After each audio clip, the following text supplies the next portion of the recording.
the king doth keep his revels here tonight. I hope the queen comes not within his sight.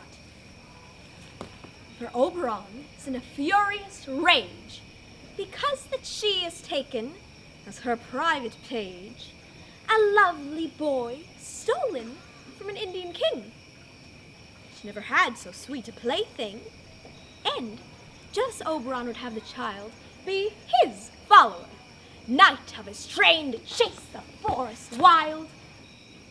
But she, perforce, withholds the loved boy, crowns him with flowers, makes him all her joy. And now, they never meet, in grove or green, by fountain clear or spangled starlight sheen. But they do quarrel, that all their elves for fear creep into acorn cups and hide them there. But you must know me.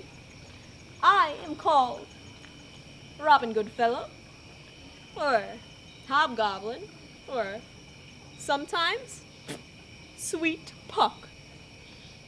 I am that merry wanderer of the night. I jest to Oberon and make him smile when I a fat and bean-fed horse beguile, neighing in likeness of a filly foal. Sometimes lurk I in the gossip's bowl in very likeness of a roasted crab, and when she drinks against her lips I bob, and on her wrinkled neck I pour the ale. The wisest aunt, telling the saddest tale, sometime for 3-foot soul mistaketh me. Then slip I from her bum, and down topples she, and Taylor cries and falls into a cough, and the whole company hold their hips and laugh, and waxen in their mirth, and sneeze and swear. A merrier hour was never wasted there. But, room, here comes Oberon, and his fairy Queen Titania. I would that she were gone.